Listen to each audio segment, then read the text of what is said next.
Yo yo, how's it going? Pretty alright. So, as I recall, let me pull up the notes that I need. Just gonna check in on what we talked about last time.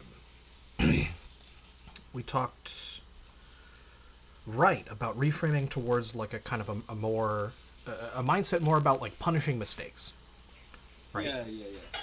And kind of thinking about that as opposed to trying to figure out like what the like right move is in any given kind of scenario, and like how to like force plays and like carry and do that kind of stuff. So obviously that'll kind of be like an ongoing thing, but how has that been going? Have you noticed any changes? Has that been easy or difficult to kind of wrap your head around? It's been difficult,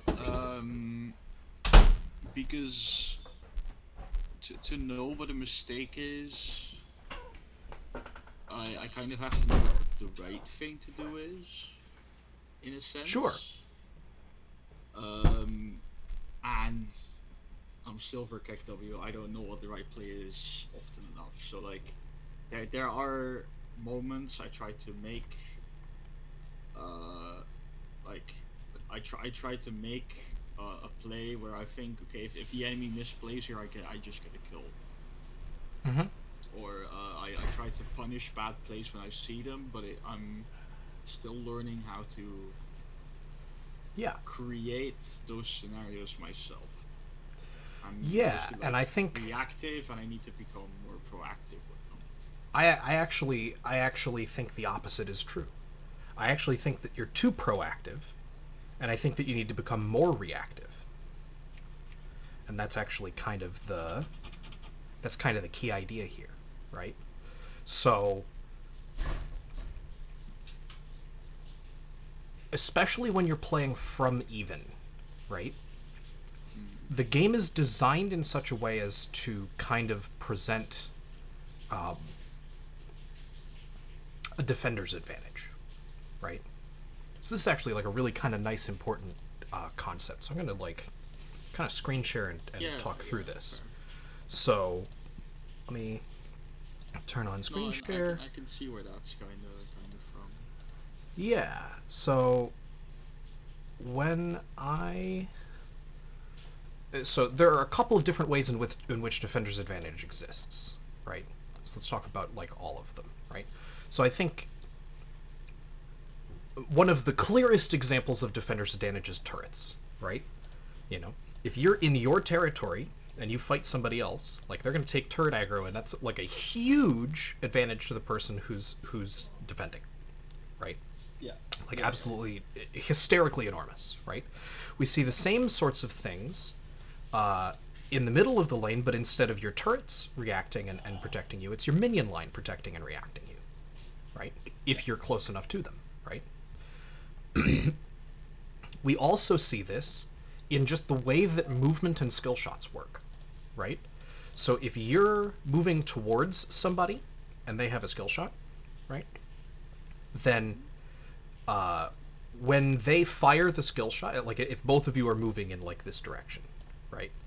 Then then if you're moving like that, then they'll fire the skill shot when they're here, right? And then they'll have moved some and you'll have moved some, and the distance that it needs to cover is like this, right?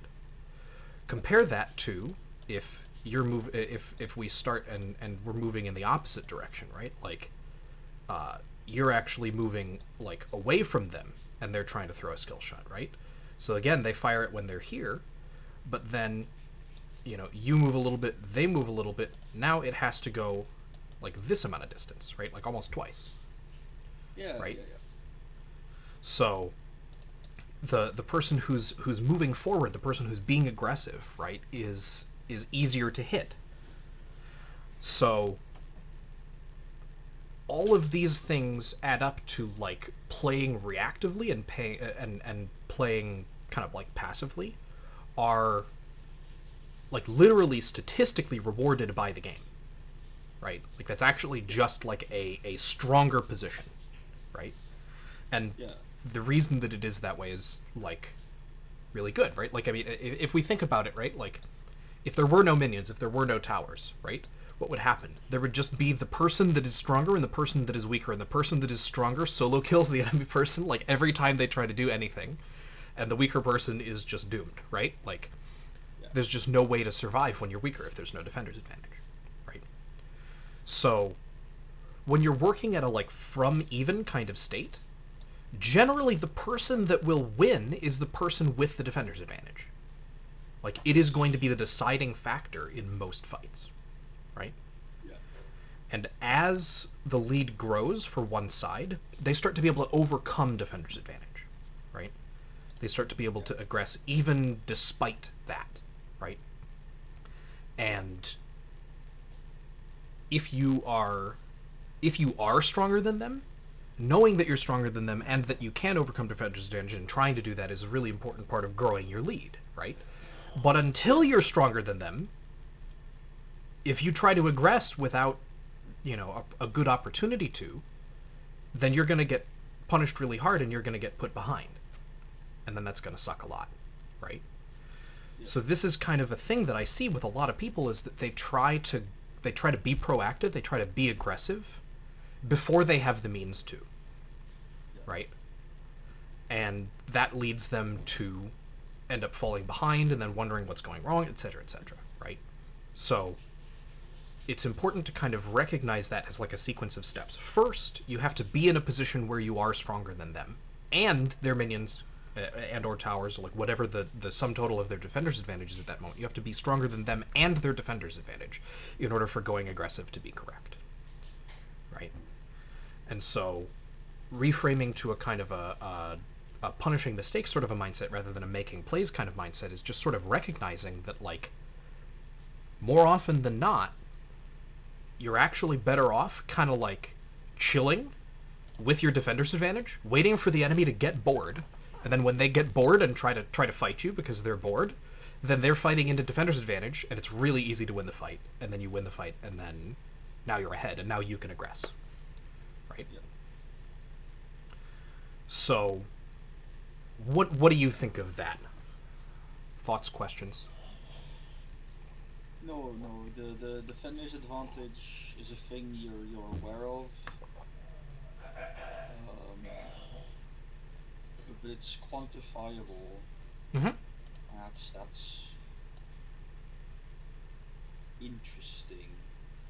I don't know a better word to describe it.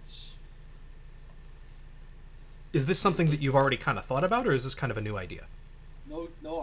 I've tried to think about it. It like, of course, sometimes I become the silver guy who just thinks he's far enough ahead to all in people and then just dies to minion waves. Sure, I think everyone's done that. I don't think that's exclusive to silver by any means. Not that much because I play Mordekaiser, so I just press R and ignore minion waves. Defender's advantage? No such thing. It is you and I. Yeah. No, Fizz does the same kind of thing. Ignores a lot of minion damage. Yeah, you're gonna run into your turret. Yeah, you're in my death realm. Nice try.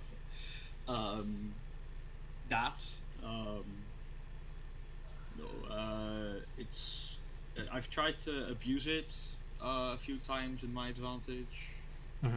I had a Scion like press E on me and then walk away, but as a Mordekaiser I just ult him under my turret and he's just dead, for example.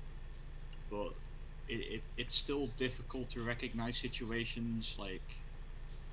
It's not difficult to recognize situations where I have the advantage, but it's difficult to capitalize upon them. Yes. And it's also difficult to know when you have a large enough advantage. That's, I think, the other thing that I'm hearing is it's like... You may know that, like, you're stronger, but, like, are you stronger enough to overcome defender's advantage? Are you not? Who knows, right? Yeah. And, like... Yeah, exactly. So, like, navigating that space of, like, am I stronger enough, right, is really important, right? Yes. Gangplonk in the chat also with a really excellent question. Says, so if I'm behind... Enemy attempts to bonk, I bonk back with defender's advantage. Now I'm ahead, so I can do the bonking. But why would I bonk? Because now they have defender's advantage. They have defender's advantage, but if you are strong enough that you can beat them with the defender's advantage, then you should, because then you can bonk more frequently and you can get larger advantages than if you just wait for them to try to bonk, right? Yeah, So if you fight them in their minion wave and you win, you can just instantly clear the minion wave afterwards and like put them further behind. it's like if you have to wait for them to try to aggress for you to like make a play or like get an advantage, then that's a lot kind of like a slower sort of a thing. You're gaining advantages, but you're gaining them slowly, right? Whereas if you're strong enough to fight them in their defense advantage, you can increase the frequency of your aggression. You can increase like basically how quickly you are gaining leads, right? And so since this game is a race, right? You know, you're trying to kill their nexus before they kill yours, right? The speed at which you acquire advantages is relevant, right? And so, and also an early because leads create more leads, like there's that snowballing effect, because of this whole kind of defense advantage and like overcoming it kind of thing, right?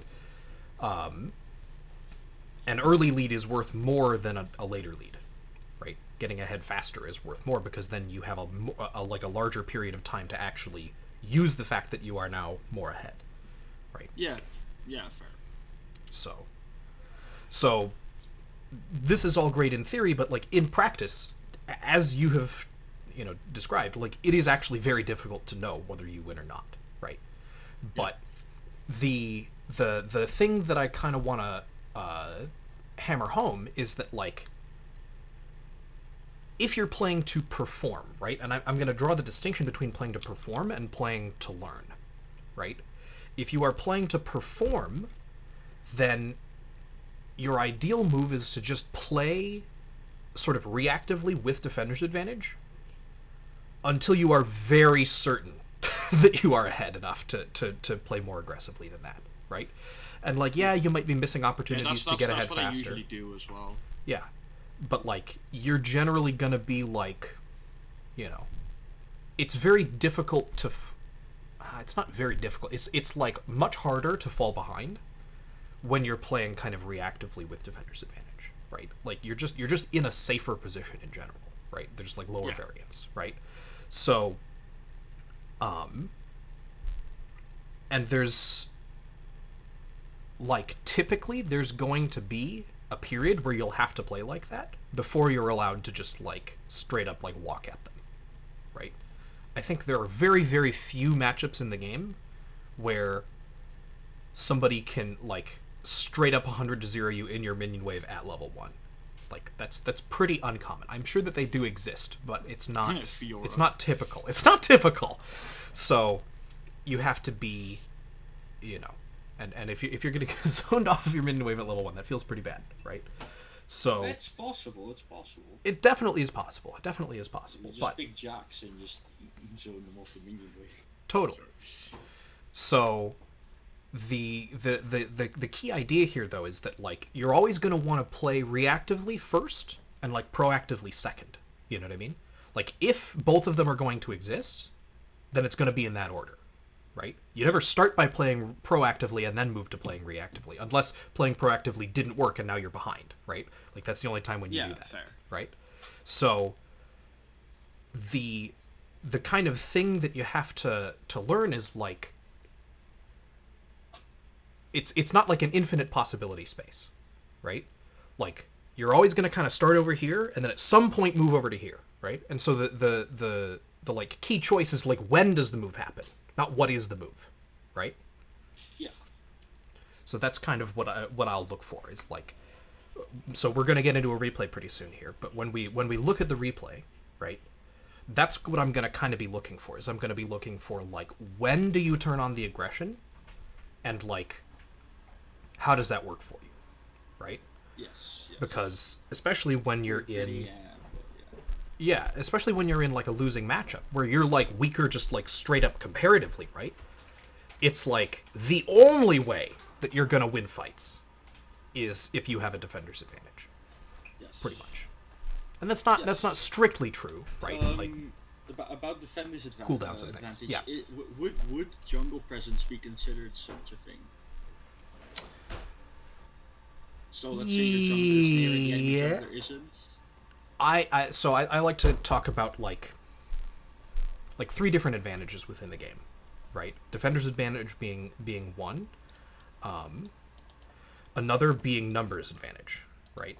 And numbers advantage generally can overcome defender's advantage, right? If you have 2 people, that's generally stronger than any kind of inherent defender's advantage that can exist, right? Which is why ganking is so powerful, right? Like, you're in a state that is in a 1v1, really stable and really neutral, and then 2 people show up, suddenly it's no longer stable, it's no longer neutral, you're gonna get killed, right? And that is what, you know, like, when the jungler arrives here, like, you are really sad and you like want to be moving away, you know what I mean? It's like these are no longer protection. If they are protection, if you can 1v2, damn. You know what I mean? Like, that's really good. Just play Mordekaiser. Yeah, exactly. Mordecai, one of the reasons that Mordekaiser is so unbelievably powerful is that his ultimate allows you to negate both defender's advantage and numbers advantage. You get ganked, you ult your like opposing laner or whatever, or the jungler or something. There's no minions around to protect them, and it's just you and him in a 1v1, right? So like these 2 things are like manipulated really hard by that ability, right? Yeah, exactly. Not only is there defender's advantage and numbers advantage, there's also like vision advantage, right? And what vision advantage gives you is it gives you first strike, right? If I'm in the bush and you're outside of the bush, I literally get to click on you first, right? It's like you're face checking me, right? And so that is I think the smallest of the advantages, right? It's like like vision advantage. Well, it depends. It kind of changes as the game goes on, and like depends on kind of what damage profiles you get. Vision advantage obviously have like a way bigger impact at like higher MMRs. And yes, but at the same time, like getting the first hit in the race to 0 HP is like always a good thing, right? Yeah, like, fair. So it's there's not like, more than just you're fighting me under my turret. Yeah. Generally, like, the first hit is going to be worth a lot less than getting hit, like, taking a turret shot, you know? Yeah. But that can also be totally false. Like, if it's literally, like, I don't know, like, Annie versus Syndra, right? You might get, like, stunned into 100 to 0'd, right? And so, like, and then it becomes, like, first strike advantage is, like, literally the only advantage that matters, because towers don't matter, you're going to take 1 tower shot. Numbers advantage doesn't matter, like, you know, I can one-shot you and walk away. It takes, like, so little time, right? So these are not, like, it is not a static thing. It's not like these have, like, an order that is, like, always true. There's definitely, like, situations where it depends, which is going to be, like, more important and which is going to decide things. Yeah, you don't want to face check into a rank, right? There's a lot of champions you don't want to face check into, right? I mean, like, Garen Bush, haha, spin go burr, like, you know, like, you can do whatever you want, right? Yeah. But like, classic Garen Bush. Garen Bush, spin go burr, right? You know, I mean, like, CC in general kind of amplifies the value of a vision advantage, and like skill shots that are hard to hit, like face checking a Morgana and she lands the binding for free. Oh god, like that really sucks, right? You know? So face checking a Blitzcrank. Oof. You know, the difference, the amount of advantage that each of these give you is variable, and it depends on the situation. But these are kind of three advantages that I think it's worth thinking about. Like, do I have these at any given moment, right? Like, and really, I should delete this because it's not. Oh, whoops, that's not what I wanted. It's not actually vision advantage. It's really just first strike. First strike, right? And first strike is actually achievable in multiple ways. Like, vision advantage is one way to achieve it. Another way is just having higher range than them, right? If 2 of you are walking towards each other and one of you has higher range, then like, whoops, I'm trying to get the okay. If 2 of you are walking towards each other, yeah, it's like one of you is going to get to start hitting the other first, right? Yeah. And people think a lot about that in like more like RTS games, you know, like having a range advantage is basically having first strike, right? Because you get like one attack in before the enemy can even, you know, return fire. Yeah, like right? The first strike's a term from DCGs, exactly. Yeah. So each of these are tools that you can use to win when you are weaker in raw stats, right? Like, if both of you just start in range of each other and just whack each other, like, there is a winner. There is somebody who wins, right? Yes. So if you're not the person who wins, you're going to have to leverage some of these to actually successfully fight, right? Yeah. Or yeah. Yeah, you can outplay them mechanically, but you shouldn't rely on that. Yeah, that's another thing. It's like, mobility advantage can sometimes come in and like allow you to like dodge stuff, right? I would argue that's almost part of just like, do I have like the stats to kill him, right? But Yeah, it is kind of different. But it's in that same kind of thing, right? It's like, do the champions like, is there a winning thing? It's not inherent to game mechanics, but it's more like skill oriented, like kinda. It is a part of mechanics. There's game like mechanics just, I mean, numbers advantage is inherent in the game mechanics because more champions do more damage. Yes, if they're in range. Yeah. Right. So like I like to kind of split things into two categories, right? Like there's like this there's like your actual stats, right?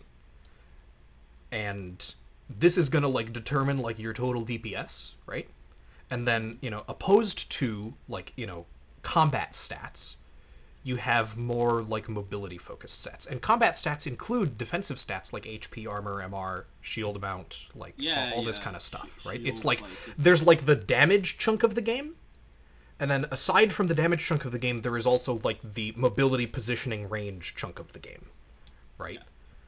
So there's like stats, and then there's like like movement / range, right? And each of those are... I have a whole talk on this that I do. Now put an A in front of it. All right. Yeah. Actual stats versus movement and range. Yeah. So I have like a whole talk that I do about this, about like stats and like how they kind of interact with each other, and like why certain champions scale the way that they do, and like how you can kind of predict how well a champion will scale into like different parts of the game based on the stats that they use. But that's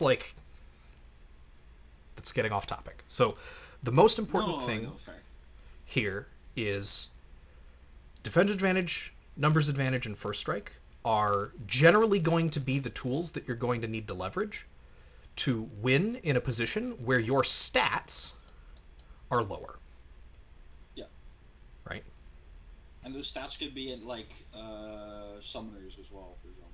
Absolutely. Yeah, if you have Ignite, Ignite adds to your like damage profile, right? It's it's like the exhaust reduces their damage profile. Yeah, exactly. And then, but when we think about Flash, right, that's kind of part of the like mobility ranges game, right? Flash doesn't do damage, and it doesn't prevent damage. It just it doesn't do damage, it doesn't mitigate damage. It prevents damage by potentially making something not able to hit you, or it might give you first strike if you flash into a bush where they can no longer see you, and then you get like another like attack on them. Look, there's like various different things that you can do with that, but like mobility and range gate whether you can apply your stats, right? It doesn't actually change what those stats are, right? Yeah. So, like there gets to a certain point in the game where like you can dodge like every possible high value ability and still just get like right clicked to death, right? And at that point, like this part of the game has kind of been like circumvented. You know what I mean? It's like the outplay no longer matters. All that matters is just somebody has so many stats that you're just like totally doomed, right? And it's kind of like trying to fight somebody outside of your weight class. You know what I mean? Like if you're like some kind of like, scrawny, like, 100-pound like teenager, right? And then you're like going up against like the Michelin Man, right? Who's got like his giant like thick body, right? Like you're not gonna get much of anywhere here, right? Like it's just you're just gonna get sat on, basically. And so in many ways, when people talk about like, how do we literally like win League of Legends, it's just about getting so many stats that you can sit on them, that you don't need to outplay. It doesn't matter if they outplay. Just be so unbelievably stat sticky that they like cannot deal with it, right? Like I mean, like take Jax as like the prime example of like our Lord and Savior stat stick man, right? Like what do? He just whacks you with his numbers, and then like what do you can't fight that. It's just numbers, right? Yeah. So. Yeah, and it's not even like a stat stick like Mundo, for example. Where Yeah, like Mundo's his even base more of a stats stat are stick. insane. Mundo is like a stat stick because of his stats. Jax is a stat stick because of the items he builds. I don't think there's a I don't think there's a strategic difference between those. There is to a certain extent because to get items you need gold. Yeah, it changes your power curve and like what you need to do to access different parts of your power curve. But at the end of the day, when they're fighting you, it doesn't matter whether he's getting his stats from items or like base levels. No, Right? fair. That's Like at the end of the day, damage is damage. it's like the Mr. Incredible meme. Damage is damage. Like, you know what I mean? Like, yeah, no, this is where we're at. So, like, yes, you are correct. There is a difference there, but practically when you're getting whacked by them, the difference is not. It doesn't matter, right? Like that difference is taking place on a different level of the game than I'm like trying to talk about here. Yeah. No. So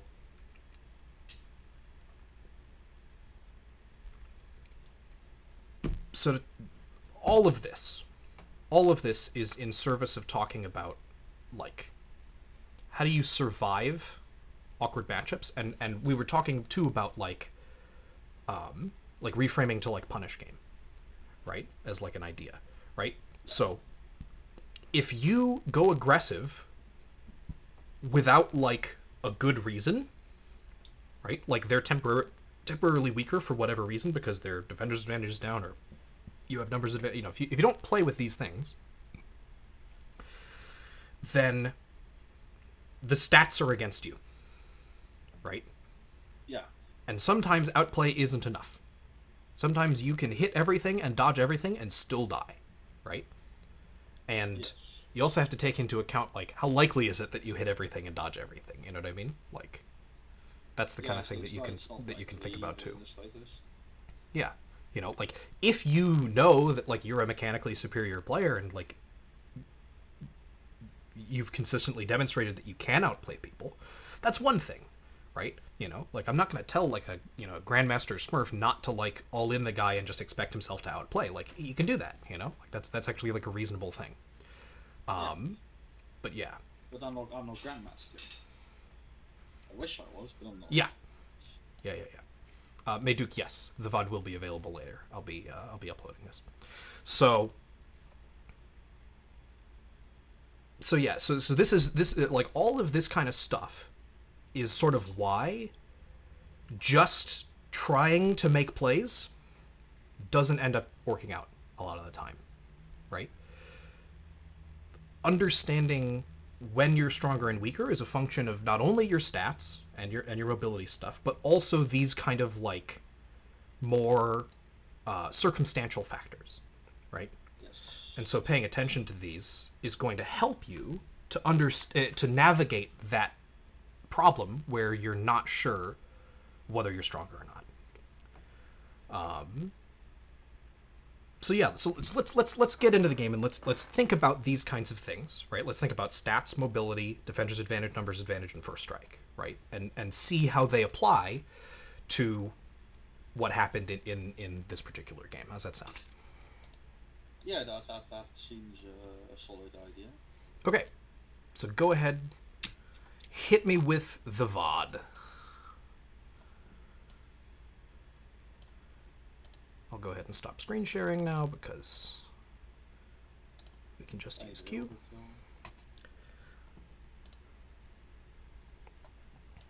Okay.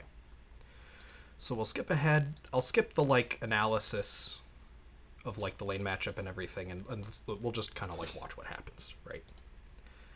Yeah. So let's take a look. So,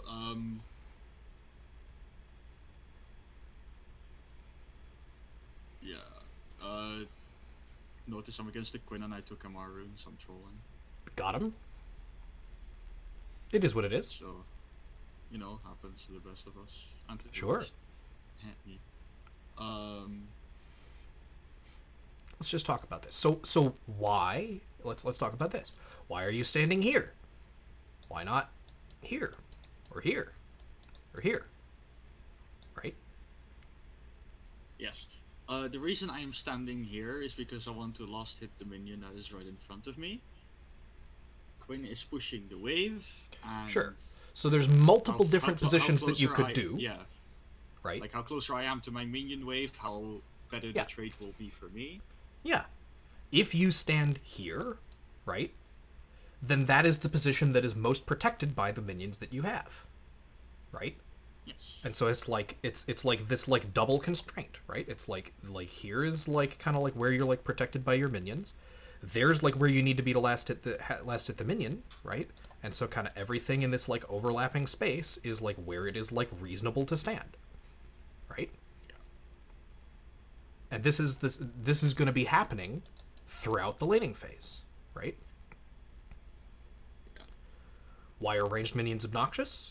Because they can damage you from way further away, and they like range. That's why they're ranged. They can damage you from range. It's OP, right? Like he can ignore defender's advantage to some amount, right? Because if he hits you and then walks into the brush, the minions lose aggro, and your defender's advantage is essentially nullified, right? Yeah. So this is part of what makes ranged matchups so tremendously horrifying, right? Because if you try to walk into her right now, right? Not only does she get first strike, right? Why will you lose? You lose because she gets first strike. She's going to get like, 1, 2, maybe even 3 autos on you while you're walking up. If she and started, then if she started E, then I just... Maybe even more. She gets a more, yeah. Yeah, it can be even more. And then by the time you do close the gap, you're going to be fighting inside of 3 minions, and so you're going to be fighting against her defender's advantage as well, right? Yeah. Numbers advantage is fine, like it's 1 versus 1, right? Yeah. But because of first strike and defender's advantage, I don't expect. Like these are the things that make fighting here giga awkward, right? Yes. So I'm not going to fight here. So you don't fight here, exactly, right? I'm just kind of pointing out how like this like is, you know what I mean? Yeah. Like this is not just this is not just some theory. Like this actually applies in like any kind of a laning situation. These are going to be important factors. Now, like, if we start in melee range, right, and we just think about this for a second, right? Like if we just look at like the stats here, right? Like you have the same amount of AD, 74 to 74. She actually has more armor than you, which is hysterical because you took armor runes. But like assuming that you had taken armor runes, like you would have higher armor, right? She ends up having higher attack speed than you, but your abilities do like a significant amount more damage than hers do. And she has 674 health. You have 680. No, she has Ignite. Yeah, she has Ignite as well, which pushes things over the top as well. But you have like higher base health, and you could have higher armor if you had armor runes, right? Yeah. And these are kind of your like. What this does is it's sort of trying to say like if you and Quinn exist in melee range of each other and you just sit there and whack each other, you will win because your stats are higher, right? The problem is that you can't do that. Yeah, go ahead. I don't have anything else to say. It's just the problem is that you can't do that because of the way that the range game works, right? No. I completely understand. I mean, my E gives me some reach. The reason I'm walking up here is Quinn has 3 CS, and I have 7. Yeah. And this wave is pushing towards me, so if I want to zone her off more CS.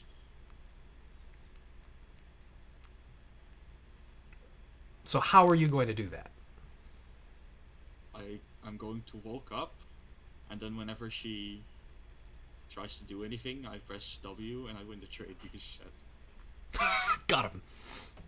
So this is the thing, 200 right? year her, yes. 200 years by the way. So W is a really powerful ability because it gives you both shield and some damage return, right? And it happens at range, right? And so it allows you to out stat check her at this particular like range. Yeah. Right? If I land my E, I can get 2 autos off. Oh, if you land your E, like, it's doomed for her. Like, that feels real bad. Yeah, exactly. And if I Yeah. don't land her E, then she's still zoned off of a minion wave. So, like... Yeah. And Set's passive gives him ridiculous amounts of health regen, so it's not... There's another stat-based advantage. Meh trade. Right? Like, in this situation, I don't have to win the trade to come out ahead in this situation, I think. Yeah, it's sort of like... It's because of really the regen, that's kind of what you're saying, right? Yeah. So, here's what I'm kind of saying here, right? Like, you are... So this is a moment where you are trying to overcome First Strike and Defender's advantages. You're trying to do this at level 2. Right? Yeah. And I'm not saying that that's wrong. Like, it's actually... It sounds like you've, thought a little bit about this, and, like, you actually think that there's, like, a reasonable chance that, like, you end up being stronger here. But I just want you to note there's nothing that makes you walk up and do this. Right? This is a choice. Yeah, you make yourself walk up and do this. This is a choice that you're making. You can also choose to sit back here and do nothing. Yeah. And play with Defender's advantage. Right? So what I'm kind of trying to encourage you to do, if you want to have, like, more consistent performance now, right, is this is inherently going to be a kind of a like knife's edge kind of a deal, right? Because on her side she has Defender's advantage and First Strike. On your side you have higher stats, and so who wins? It's close, right? It kind of depends on how you play it, and it's sort of like it might work, it might not, depending on how both of you play, right? If instead you're sitting back here, Quinn gets bored and she walks up, and then you E her and W her and run her down, like, suddenly that becomes a fight that is not close, right? Like, she is walking into your Defender's advantage, and then, like, you have the stats and the Defender's advantage, which makes it a, like, almost guaranteed winning trade for you, as long as you don't royally mess it up, right? No, I can understand that. So all I'm asking you to recognize is that you are choosing to play this, like, thin margin kind of a game, right? And as you gain more experience, right, if you know that this is technically winning, then, like, yeah, by all means, like, do this, right? But this is harder. This is, like, way harder to execute, right? That's kind of higher risk factor. Higher risk factor, and it's just more complicated, right? Like, there are more ways that it can go wrong than ways that it can go right. Yeah, I can. And so, if you can do it right every time, then, like, yeah, it's an advantage and you should just go for it, right? But at that point, I would argue, it no longer, when you actually, like, look at this, it no longer feels like you're making a play. It feels like Quinn being this far up, like 3 seconds ago, is a mistake. And you're like, oh, I just punished that by walking up and doing a trade. You kind of get what I'm saying? Fair. Yeah. So this is kind of the mindset shift, right? It's like, as you learn more about the game, your kind of internal definition of what a mistake from them is changes. Yeah. And so the key thing is to, like, listen to that instinct, right? If you look at a screenshot and, like, there's something in it that's just, like, so obviously good for you that you can't help but just go, like, this is, like, free, right? Like, those are the kinds of trades that you are really happy to be taking, right? Yes. And if you're looking at it and you're like, I might be able to make this work, those are the kinds of thin like thin value sorts of propositions that you're gonna, like, sometimes they'll work and you'll get a lead, sometimes they'll outplay you and now you're behind in a matchup that was already hard. Yes, I can see that. Right? So if you're trying to survive an awkward matchup where you didn't take the runes that you were supposed to, I don't know that taking this kind of thin value bet is going to be the sort of thing that you really is going to be as consistent as you want to be. Right? It can work, but it can also backfire horribly. And why would you opt into something that could backfire horribly when you could play in a way that's more consistent that will still probably work? Yeah. Yeah, right. I can understand. I think it works out, but I shouldn't rely on it. Yeah, it'll work out, and it's not necessarily that like it's not bad. That it'll always work out or it'll always won't work out. Yeah, it's like, you know, you just kind of have to be realistic with yourself about like what your level of skill is, right? The game, from like a game theory optimal perspective, might say it is always correct for you to trade here because Set can win the trade, assuming like equal player skill and like everybody, you know what I mean? Like, there's an argument to be said that like Set can win this trade, but this is not Set. This is you playing Set, right? Yeah. That's what actually happens, right? And so you have to take yourself as a variable into account and be realistic with yourself about like what level of play you are currently at, right? Yeah. So, you know, like, and as you get better at the game, and as you get better at like manipulating your character and getting, you know, like stronger, more precise control over your micro, these sorts of things become more and more and more and more and more and more and more consistent, right? Yes. And you start to access like more situations that they can put themselves in start to be perceived as mistakes because they're just things that you can automatically punish, right? Yeah. So, but yeah, the idea of punish game is just this idea that like before you have like a big lead, big enough that defender's advantage is like clearly less than your lead, right? I would just encourage you to play more reactively and just look to do what feels like punishing mistakes as opposed to making plays, right? To me, this looks like making a play. And I know that to you know, in the context of like a different player that was like more consistent in their micro, this might be punishing a mistake. But for you, it looks like making a play. Yeah, fair.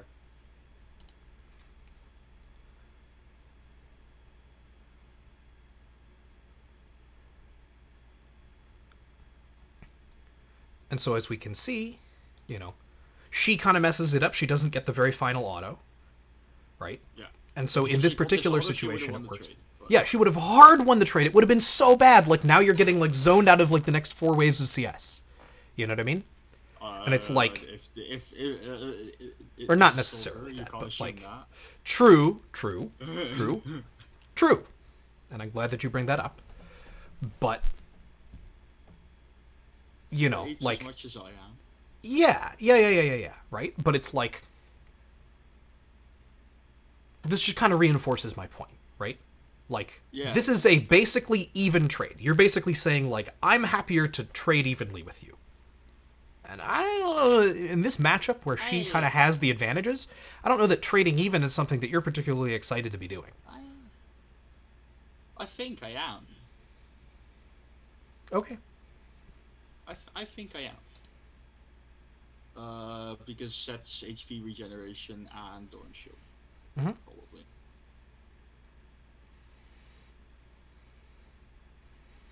I mean, it's looking to me like it was like an even trade, you know? Like, your HP regen, like, you lost the trade by the numbers, but your regen is making it an even trade. Yeah. But even so, it's still an even trade. I have second wind as well, so that helps. Sure, it helps.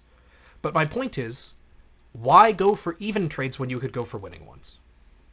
No, I can, I can see that logic completely. You know? Like, this, like, getting ahead by doing this is really slow, you know?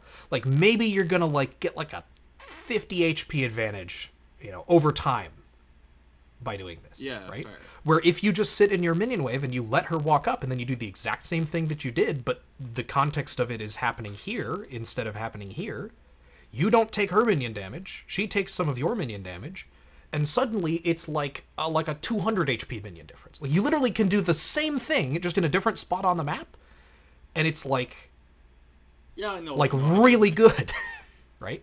Yeah, I understand. And there's an opportunity cost. When you do it up here, you put yourself on cooldown, and you let her then, like, do this whole thing where she has the opportunity to, like, walk up and, like, zone you off. She doesn't, because she's, you know, isn't aware of, like, your cooldowns and stuff. But, like, you're giving her an opportunity to put you behind. Like, against good players, this ends up being really quite bad, right? It goes from being a trade that you can outplay to make it an even trade, to a trade where you outplay and then it still ends up being bad. Yeah. Right? Yeah, where the reason I made the play was to zone her off CS to begin with. So. Yeah. And she's going to, you know, if it goes wrong, she definitely zones you out of CS. If it goes right, she still gets to zone you out of CS because you're on cooldown for a little bit. Yeah. So, yeah.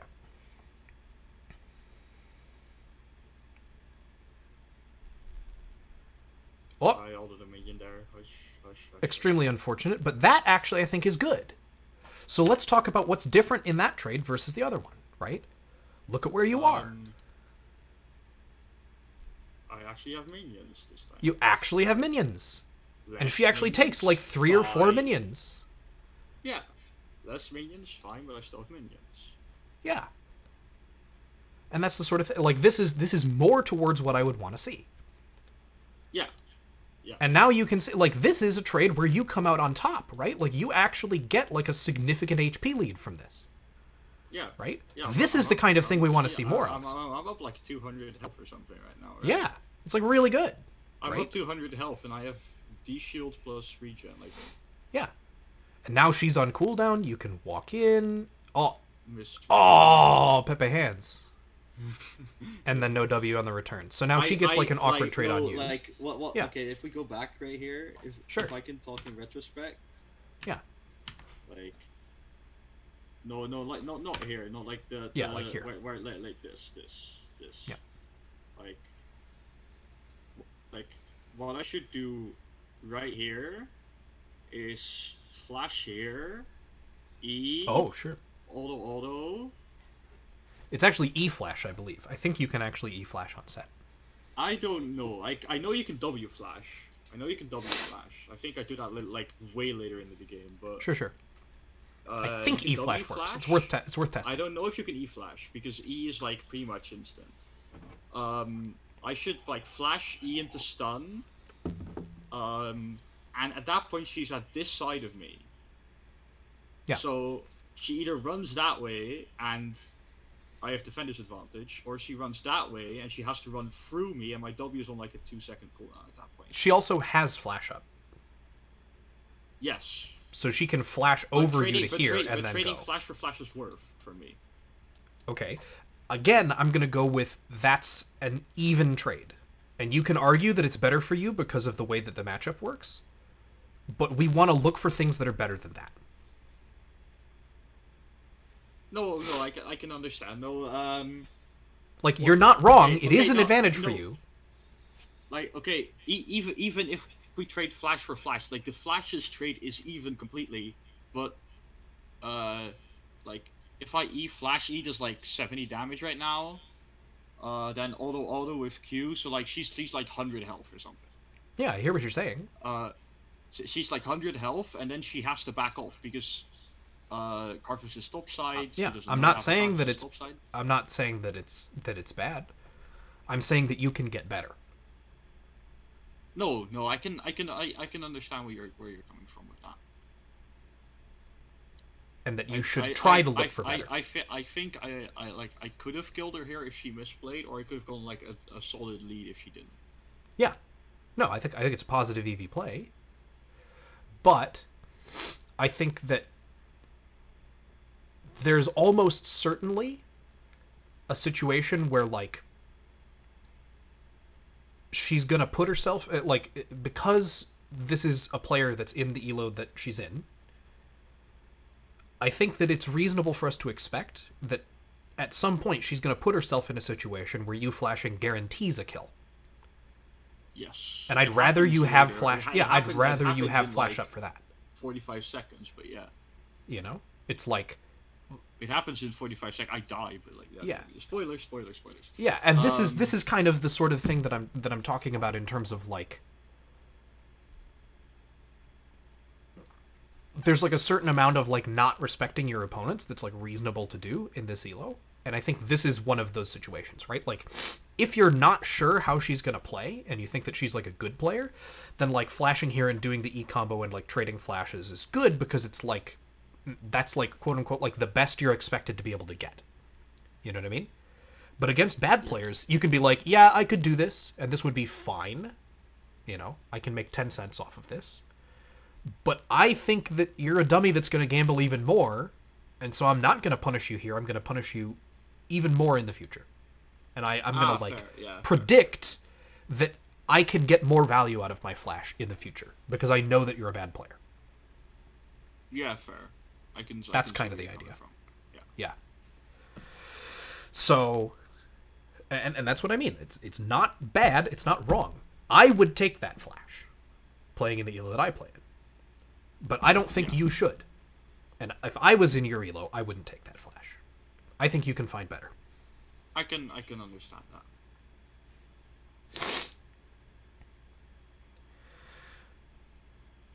Now I lose the trade really hard, which is unfortunate. And then you W there, which is very interesting. But that's, you know. So either way, you know, here's kind of what I'll say, right? So like you like mess up one trade, and now you're back to like even / behind. Right? You're like even in HP, but that's worse for you because she's got like generally stronger laning power because she's got the advantage in the matchup because of her range. Right? Yeah, and her ignite, yeah. And her ignite. So you have not gained any advantages here, right? Like it is not reasonable for you to be able to expect yourself to never mess up a trade, right? No, you should expect yourself to mess up some percentage of trades, and if you're going to expect yourself to mess up some percentage of trades, then you need to be looking for trades where if you do it right, you get a big advantage, and if you mess it up, you go even. Yeah, exactly. Right? That then net positives. Right?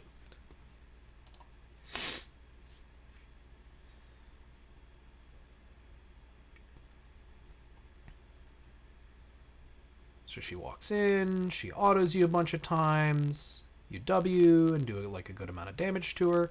It's kind of a bad trade because she gets an extra auto off. But, you know, you're in a crappy situation now, right? Like, she has a ginormous number of minions, you're trying to CS, there's, like, the turret involved, and, like, you know, she's got, like, big range. Like, this feels terrible, right? Like, if you're the Sen in this situation, you look at the screenshot, you're like, ugh. Like, you feel like you're getting strangled, right? Now, fortunately... So, like, from behind... From a position where you were in a crappy situation, I, like, don't mind this, right? But again, I think if you're trying to climb, this is an outcome you should be unsatisfied with. I think you can do better. I can understand that, yeah.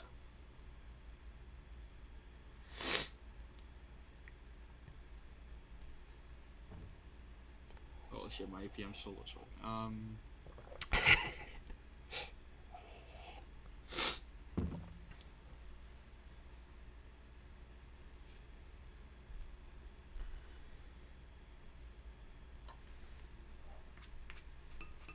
And it's really interesting because, like, once you start to kind of get into, like, a punish game kind of a mindset, suddenly the game becomes, like, weirdly relaxing. You know? Like, you almost don't even really need to, like, try to look for stuff. Weird. Right? It's like that sounds really weird. Right? It does, right? Like, you're just kind of, like, chilling out, and then, like, she walks forward, and you press some buttons on her, and she loses a bunch of HP, and you're like, it's not bad. I take those, right? Like, it's real strange, right? Where if you're constantly looking for these kind of, like, sorts of really difficult to pull off sorts of things, then it ends up being pretty tough. Now, all I've talked about so far is I've talked about performance, right? Yeah. So If you're just trying to climb with the skill that you have now, this is what you do. But there is also playing explicitly with the goal to learn, right? And when you do this, you will tank your win rate, right? Yes. But you can choose to play in such a way that you're going to some of those like sort of more difficult trades that you're not sure if you can make or not, right? You just kind of try to make them, right? And in trying to make them, you're doing something that you're not comfortable with. You're pushing yourself outside of your comfort zone, and that's the area where learning happens. That's where you start to redefine what a mistake is, right? Yeah. You start to look at these sorts of things, and some of them that before looked kind of risky to you start to look free, right? I'm trying to do that like in ranked flex sometimes. Yeah. Mm-hmm. And I'm planning to do that in solo duo once I hit my peak of what Sure. I can currently achieve. So like, Yeah. if I'm in my gold promos right now. Yeah. If I can get to gold 2 with the current skill level and then I get hard stuck there, I will just try out stuff in my solo duo games to see what. And that's exactly is. That's what I recommend. It's Yeah. cycling between those two, right? Yeah. You want to play to perform for a bit, see kind of where you end up, and then once you end up there, play to learn for a bit. You'll kind of tank the elo, and that'll be and that's going to come with all sorts of emotional problems, and you're going to I can tank the elo like reasonably decently because I can just climb back up. You can always climb back up. You can always switch into performing mode and climb back up. Yeah. But it is really, really tempting to just stay in performance mode all the time, and that ends up being kind of sketchy. Yes, it is. I have learned in my decent amount of Counter-Strike experience that that is not the way you play the game. So. Yeah. So, alternating is important, and but that also means you can't just play to learn all the time either, right? Like if all you're doing is testing your limits, then you tank your elo and your win rate to oblivion. Yeah, like it ends up being like you might learn some stuff, but you're also gonna be like learning it in like a context that's kind of weird, right? Like the game is gonna spit you weird situations because the players on the other end are doing strange things, right? And so like, there is value in getting in practice at higher rates. Where you're performing to, you also learn more because they're players of it's harder skill. stuff. Yeah, exactly. So if you're learning in lower elos, where you're not like where you can still climb, then why would you? Yeah, you won't. Basically, what'll happen is like you won't actually figure out what's punishable and what's not by you, because like they'll be inconsistent in their punishes of you. Like whether Quinn did that or not was a coin flip. At some level. She has 400,000 mastery points, but yeah, at some point, like you've probably faced Quins that you did that sort of thing too, and they just like ran away, unless it was like free, right? And so your feedback from the game on whether or not your like trading patterns are good is going to be really unclear because you're going to get very different results, right? And this is where coming in and doing replay analysis can be really important to like get perspective, because your results are not always the same as like how well you decided to play it or whatever. You know what I mean? Yeah, fair. Like your how well you decide to play it is going to give you, over a long period of games, it's going to give you a range of outcomes, right? And so doing like a little bit of analysis on it is going to help you to kind of see like, okay, like if I do the same thing in like multiple places, like what kind of range of outcomes am I getting, right? Because I could have just gotten kind of lucky and like hit the top of the range here, but it might actually have been a bad decision. Alternatively, it may have been a very good decision that I got punished really hard for because this particular player like happened to be like higher skill than most players would be, right? Like both of those can be true. Yeah, fair.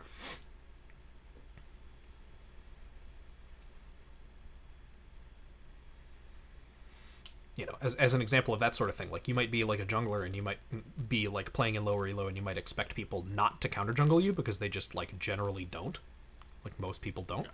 And then if you get like hit with the counter jungle like one time, it's incorrect to then conclude, I should always expect them to like counter jungle me. Like, no. And here I just get run down because I'm an idiot. Yeah. Well, I don't know about the idiot thing. But what were you doing, right? Let's take a look at like what kinds of trades are you taking, right? Are you taking trades with numbers advantage, or are you taking trades with defender's advantage? Or are you taking trades on even ground? I'm taking trades on number advantage right here. So let's take a look. So here you're kind of like even.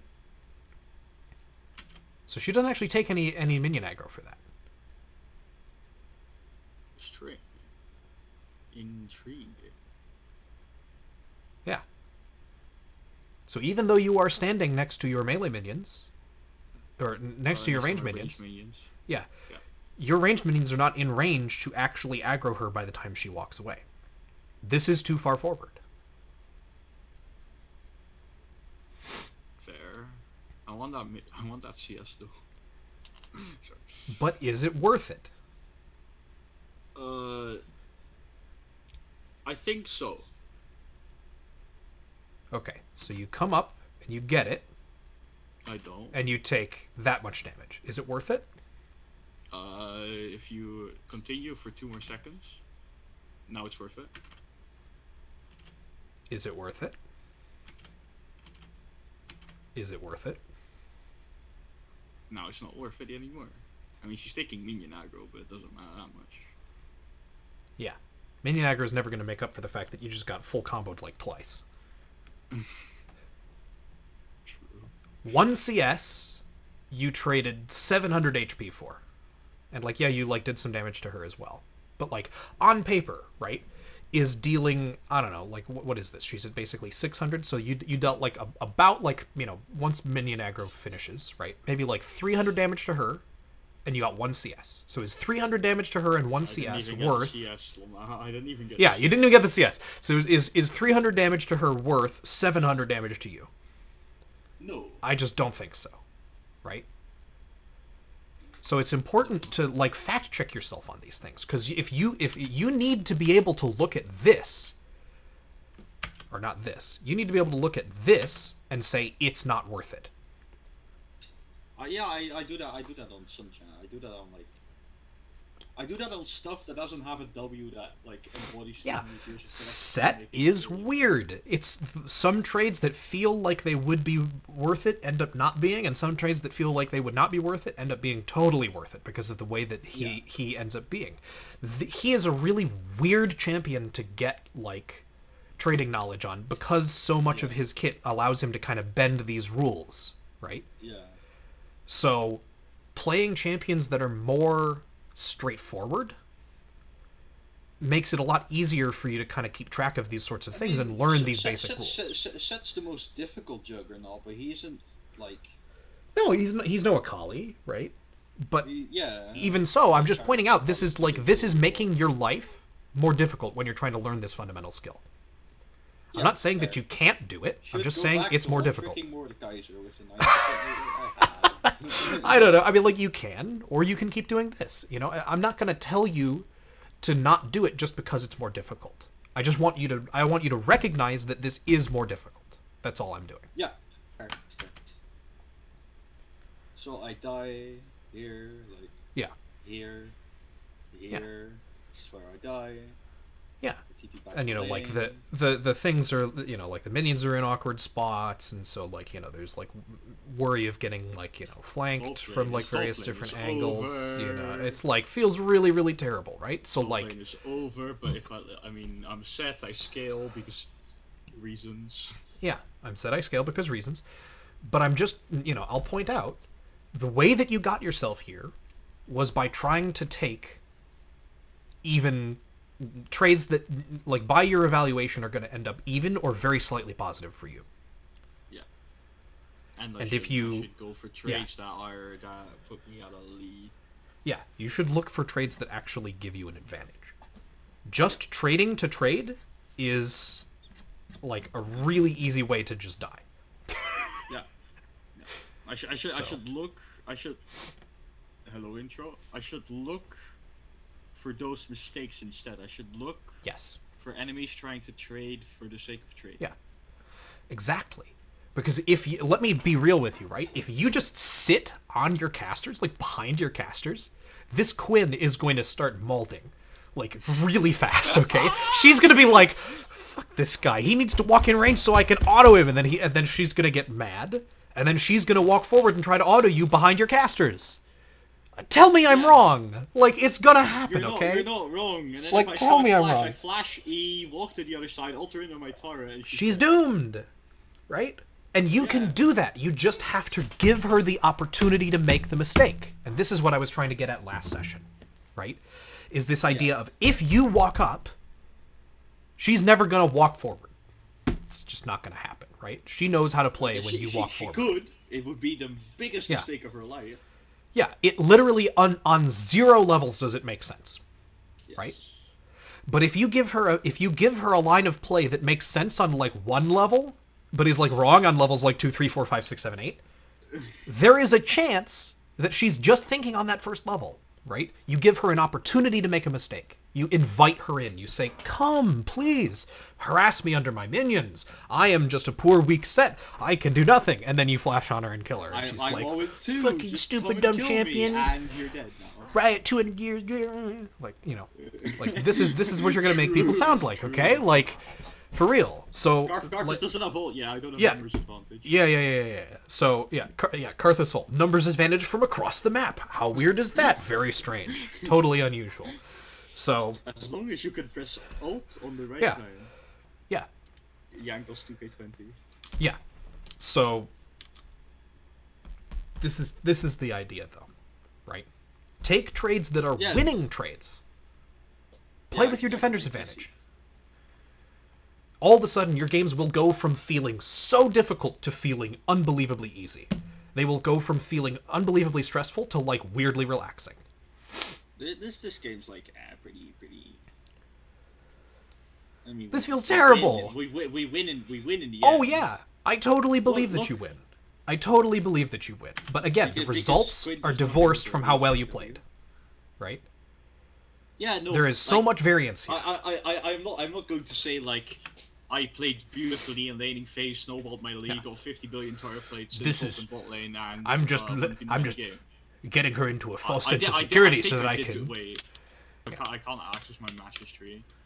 I think I did do like second most damage in the game at the end. But oh sure, totally believe it. That's because they have a Zac and I'm set. Yeah. Sure, you have Zac in your set, and then you know, I mean, like you said, right? Like set can function on low economy, and like if you continue to play well throughout the game, it actually doesn't really matter as much as it would on other champions. That you know, yeah, whatever, right? You know, I mean, it's like you're not going to do damage, but you can still be tanky on low economy. You can still engage for your team on low economy, and like, you know, CC people for the rest of your team to hit. Like, there are things that you can do to contribute to your team's success, even if you don't have the gold to do damage, right? Yeah. But the you know, the point here is not to win the game. The point here is to play well, because playing well is what's going to win you the games in the long term. Yeah, playing well is going to win you more games than just randomly winning games.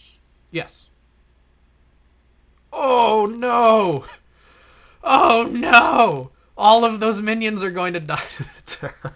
Yeah, that was really important. CSing under tower is hard, so that's a different topic. But like, either way, no, at least I'm not playing Tristana, which is like the most. Either way, let's take a look. Why is this trade so much better than the other trades that you've taken? Right? Why does this work? She takes a turret shot right there. She takes a turret shot because you have defender's advantage. Takes an E, takes a second Q, so that was like... If she doesn't take a turret shot, this is a terrible trade. But she does because you're under your turret, because you're playing with defender's advantage. Yeah. When you play with defender's advantage, you win trades. When you do not, you go even or you lose. Yeah. You don't always win with defender's advantage. No, you definitely don't. I think we get the kill here. Yeah, seems accurate. Wham! And then she got 200 years upon. Numbers advantage. Yes. Fight with it. Don't fight without it. Wait, why? How did Karthus get an assist? What? Pretty cool. Cool champ. What? Did he press all Did he? or something? He, Oh, no, he pressed all. Yeah, he must have pressed R at some point. Yeah. Right here. Yeah, he presses R right here, and you don't see it because it's not in vision, but yeah, he does press it. Yeah, no light here. Yep. Cooldown. And then she comes in a range with like 100 less health. Yep. Yeah, I mean 200 less health because Scarface has items. And Zeraf lands 1 ulti, comma, 1 2 ultis. Yeah, 2 ultis. And then, And but most importantly, he restricts her range of motion, which allows you to actually get in range to do Euro damage, right? Yeah. So even the ultis that he misses are ultis that he misses with purpose. Literally zoning ulti. But he also did damage, so it's worth. He also did damage. Sometimes, yeah, Quinn chose to sometimes take the damage, and sometimes she chose to move out of the way in such a way as to get her closer to you. She dies either way. I get gold. I'm gonna get CS here. It's really worth. Yeah.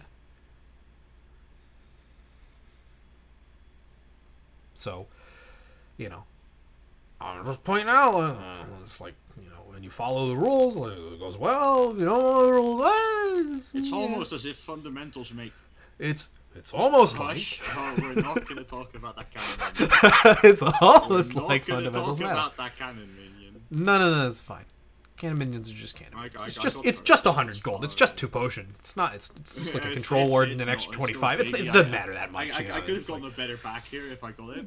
It's fine. You know. I'm sitting in base for literally 10 million years, like thinking, what should I buy? But like, I'm gonna be real with you. I don't think missing the cannon is the biggest mistake in this gameplay, right? No.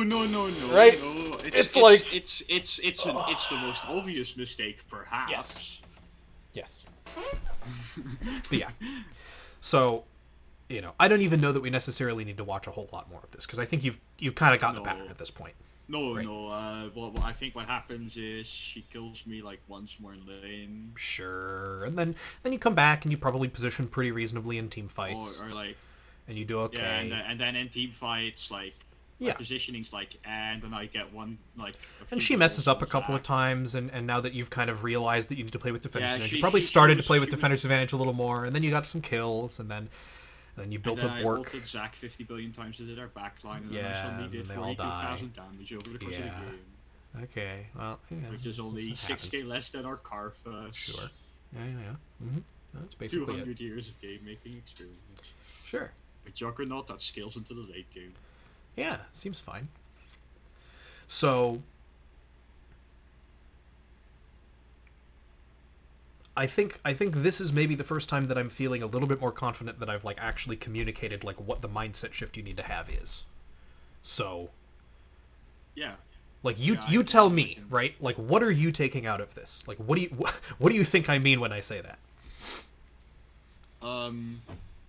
It means that like for like the first time, like quote unquote the first time, like we explored like greater concepts within the game of League of Legends. So we discovered like what is playing to mistakes. Like you should play to mistakes. You should have higher mental APM. You should have this and this and this. Yeah. But what does it mean? Yeah. You can have higher APM. Sure. But what does it mean? You can play to the enemy. You should punish mistakes, yes, but what are those mistakes? Mm-hmm. And that makes it a lot clearer about what you can actually punish and what you can't, and what possibilities there are. Mm-hmm. And so what do I actually want you to do? What do I want you to do differently? Because everything you've just said has been very analytical, very theoretical. Concretely. You want me to go into games and try to play around advantages, try to take as many good trades as possible. So like, not fight in the enemy's minion wave, fight in my own minion wave. Yeah. Like, ask for ganks from jungler. If jungler plays Scarface, ask from ganks from jungler from their blue buff. Yeah. Mm-hmm. If like. And once you have some ganks, and once you are ahead, then you can keep playing like you're playing right now. Yeah. Because then, because you will have more stats. Play like brain dead champions that like. Sure. Will have the stats at some point, like Mordekaiser. I mean, it's Mordekaiser fine to at, like, stat a check. half an I think item. stat checking is really valuable. I think that it adds like. People are going to disagree with it. Actually, I think it adds something to the game. I think it's really important that certain champions can stat check, right? And It so adds like, LP to the game. yeah, so like, once you get your lead, then you can take the trades that otherwise would be even, and they'll be winning trades. But like, Yes. at the core, like it really is as simple as like, yeah. take winning trades. Don't take even trades. Don't opt into even trades. Even trades should be seen as like a waste of your resources. Yes. Because if you're going even, if you're spending cooldowns and time going even, you're not getting ahead. The opportunity cost is you lost time to get ahead. I mean, in this game I would say I am, but yeah, sure. Sure. If you my outscale and you're has going more even, value. then like, yeah, then you're like technically has more going value ahead. in the late game. Yeah. So me not doing anything is It's outscaling. fine, right? It's like if you It's two fine. go, if you, and this is the thing that's so wonderful about playing quote unquote losing matchups is usually you outscale, right? And if you do outscale and it is an awkward matchup, then yeah, you should 100% of the time force them to overcome defender's advantage, right? Because if you just sit there and go even, like it's fine, you're gonna do okay, right? Yeah, exactly. And like I once you can prefer, do like, that, somewhat scaling champions and champions that can overcome defender's advantage relatively easily. Yeah, Jackson, Fiora, Mordekaiser. Yeah, but you gotta play around defender's advantage first, right? I think those are that's kind of the two big ideas, right? The first is stop taking so many even trades, right? Yeah. Or like close to even trades that are like only slightly winning. Look for better value. And then second is like play more reactively, play more with situational advantages until you have a stat advantage. And once you have a stat advantage, yeah, you can dive turrets, you can 1v2, you can do all sorts of insane nonsensical stuff, right? Like that's what the champion is designed to do. But can't do that on even stats. Have to get the stats first. Yeah. Reserved first, aggressive second. Yes. I can see that reasoning. Cool. I agree with that. Okay. And like there is clearly more here. You know what I mean? Like obviously this is like a rule of thumb, right? And as you get better at the game and as you understand more of what's happening, like of this stuff. it's gonna get more and more complicated. But for right now, just focus on getting that first layer right? And then we'll work on the exceptions to these rules later, right? But like you probably will only need like the general heuristic, like this rule, to start doing better in your games, right? Yeah. Like if you actually figure out how to apply this, like it's fine. Like I feel like the number one thing like emotionally to remember when trying to play this style is like it's fine. If at any point you feel pressured, if at any point you feel desperate, just remember, it's fine. Yeah. They'll mess up. You don't have to guess. They will. And you can be sure of that. So just be patient. I think the number one thing here is just patience. If you can learn to be more patient and take and look for and take higher value stuff, that's going to just make a world of difference in your games. Yeah. Because if you start winning, like, like you've done so much studying. Like you know so much about macro, and in my study, sure, I'm talking over the years, right? Like you know a lot about like how to actually play once you get a lead. Like that much I can see, right? Yeah, so like sure. if we actually just get you to the point where you're consistently getting leads, I suspect that you might start like crushing games. I feel like that could happen. Before I had this, I had this game on Mordekaiser, where the enemy Jin was 12-4 and 18. That was the first game of my promos, and Before that, I had a 6-game winning streak from my Silver 1 promos to my Gold promos. Just because I played Mordekaiser. Pretty much. Yeah. And Urgot, like, so stuff like that just like, if Mordekaiser gets ahead, if Urgot gets ahead, if those brain dead champions just get ahead, they don't care about your minion lead, they don't care about your turret, they just smack you to death. Yeah, they acquire so many stats that the need to play well in the like range, mobility, positionosphere it just evaporates. You just walk at them. You can still play well on. You can, but it doesn't matter. You can still outplay as Mordekaiser. You can, but you don't have to. Relatively easily, you just press R on the lower HP person. Yeah, exactly. There you go. That's the outplay. I press a button. Hey, it could Welcome be to my skill. It could be Garen. Anyway. It could be Garen, you know. It could be like. I think you get the idea. I press Q, I press E, I press R, you're dead now. Yep. So. Time to. Yeah. Play Mordekaiser for the next 500 games. Sure. Give it a shot. Or Annie KW. Or Annie, or anything. You know, like these are concepts that apply to basically any champion, right? The thing that will change is like if you play more aggressive champions, like the window where you have to play reactively is just shorter, right? Yeah. And you can play proactively like more often and you know, like however much you snowball by, like, you know, it starts to increase to the point of absurdity, right? Eventually, it gets to the point where you just don't even need to worry about numbers advantage. You just actually like 1v9. Where you're like 11 over Necton. Yeah, 11 over Necton. You have like, you know, I don't know, like Infinity Edge BT double Duskblade or some garbage. BT on Renekton, alright. I like. Yeah. And then you press W on somebody with full fury, and they just literally go from 100 to 0. It's like, okay, sure. Why not? You go like Bork Infinity Edge, like press W. Yeah.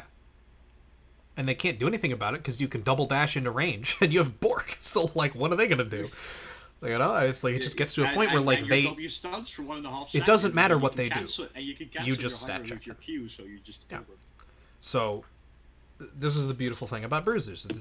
There just comes a point where you can just stat check them, and stat checking people is one of the easiest ways to just, you know, stat checking people is one of the easiest ways to just like make it really easy to play macro.